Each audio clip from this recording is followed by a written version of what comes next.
Voiture blanche, électrique ou hybride, neuve ou d'occasion, manuelle ou automatique. Vous aussi, vous rêvez d'une nouvelle voiture. Bon, là, moi, je vous laisse la choisir. Mais avec notre experte France Kowalski, on va vous donner des conseils pour le financement du prêt de cette nouvelle voiture. Bonjour France. Bonjour Doriane. Alors France, j'ai vu une annonce pour une Dacia au prix de 23 990 €, Oui. avec une mensualité, je crois que c'est un crédit ballon, où je paye 159 € par mois. Alors moi, 159 € par mois, c'est tout à fait dans mon budget, donc j'ai envie de foncer. Mais je t'invite à peut-être faire le calcul avec moi pour voir si je rentre pas dans un mauvais calcul en finale. Alors d'abord, crédit ballon, ça veut dire quoi exactement? Oui. Alors, un crédit ballon, c'est un prêt à la consommation dans lequel tu vas payer pendant une certaine durée la même mensualité. Donc, typiquement, sur 4 ans, tu vas payer pendant 4 ans cette mensualité de 159 € que tu as vue dans la publicité. Oui. Mais à la fin des 4 ans, tu vas devoir payer un très gros montant qu'on appelle le ballon. Et dans l'exemple, je crois que c'est un montant de plus de 13 000 € que tu dois payer en fin de contrat.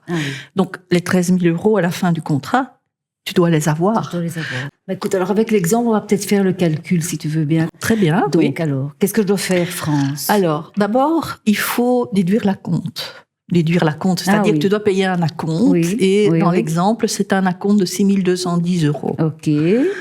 Alors, ça, c'est ce que tu dois payer déjà Dès le départ. Dès le départ. Oui.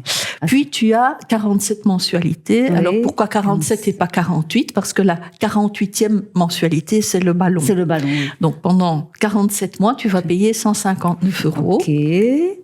Ce qui Plus, fait donc 7 473 €. Oui, exact. Et la 48e mensualité, donc ce sera, enfin, 48e paiement, ce sera ce ballon de 13 354 €. Ok. Et donc, au total, ça me fait 27 037 €. C'est ça. Donc, ma voiture qui, au départ, coûtait 23 990, en final, elle me coûte 27 037 €. Voilà. Donc, Ok. tu as payé 3 047 € de frais. Et si je ne sais pas payer les 13 000 € là, du ballon Alors, si tu ne sais pas payer le ballon en fin de contrat, il y a différentes formules. Ça, il faut voir un petit peu. Il faut bien lire les conditions du crédit qui t'est proposé parce qu'il y a différentes possibilités. En principe, avec un crédit ballon, tu dois payer ce dernier montant. 13 000 Oui, dès là. tu es censé le payer parce que tu as acheté la voiture, tu en es propriétaire. Il faut que tu rembourses la totalité du prix. Si tu n'y arrives pas, on peut te proposer un nouveau financement, donc pour financer les 13 000 €. Ah oui. Mais c'est un petit peu dommage Oui, de oui. refinancer encore fait. cette partie-là. Ou bien, le concessionnaire peut aussi s'engager à reprendre la voiture si tu n'arrives pas à payer le ballon. Si le concessionnaire reprend la voiture, il faut qu'elle soit en bon état. Oui. Il faut qu'il n'y ait pas trop de bosses, il faut qu'il n'y ait pas trop de coups, il faut pas trop de griffes. Oui. Il faut pas non plus que tu aies dépassé un certain kilométrage. Parce que si tu as fait 300 000 kilomètres avec ta voiture, elle vaudra plus grand-chose. Oui. Donc, tout ça, ce sont des conditions qui sont fixées dans le contrat au préalable. Bon, comme tu es experte, tu as sûrement un prêt qui va peut-être plus me séduire en finale. C'est possible, mais donc on peut comparer avec un prêt classique, Ok. un prêt à tempérament qu'on va aller souscrire à la banque. Et donc là, on va payer car on va prendre la même durée, Oui, de on va 4 faire ans. le calcul aussi. De 4 ans. Donc, pendant 48 mois, on va payer la même mensualité. Oui. Là aussi, on est tout de suite propriétaire de la voiture. Ah oui. C'est important de le signaler. Oui. Donc, on reprend le même exemple de 23 990 €.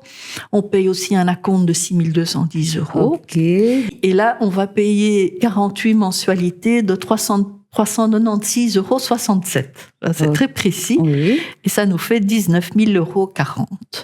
Ah oui. Au total, 25 250 €. Oui. Ce qui fait une différence avec le prix de vente de 1 260 €. Donc, on aura payé 1 260 € de frais Oui. avec un prêt classique, Oui.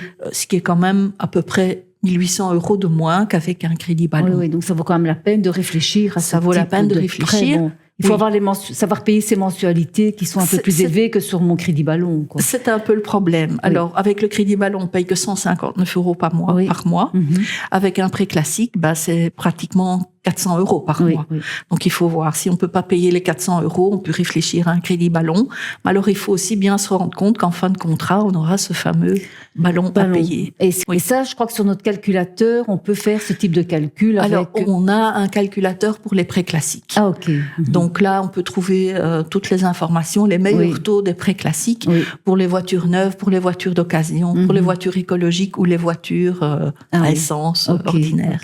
Oui. Donc ça, c'est parfait. Donc je vous invite également à aller voir sur le calculateur pour faire votre petit calcul et peut-être se dire, waouh, là j'ai fait une bonne affaire, je vais aller chez mon concessionnaire et peut-être que j'aurai un petit avantage en plus, quoi. Hein. Donc ça peut être intéressant. Et si on veut comparer avec un crédit ballon, le concessionnaire doit donner toutes les informations pour pouvoir faire la comparaison. Donc il doit fournir le taux d'intérêt, le taux le TAEG, comme on appelle, taux annuel effectif global, qui englobe tous les frais. Mais il faut pas tenir compte uniquement de ce taux.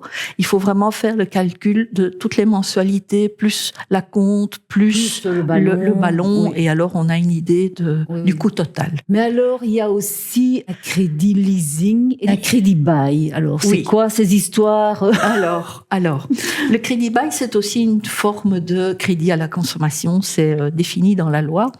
Le crédit bail, le mot bail te donne déjà un petit indice. Tu n'achètes pas la voiture. En fait, c'est une location. Donc, comme le leasing. Leasing, ça veut dire aussi location. Ça veut dire aussi location. C'est encore différent. Et donc, dans le crédit bail, tu vas payer on peut dire une mensualité pour la location de la voiture pendant, disons aussi 4 ans. Et en fin de contrat, tu as une option d'achat.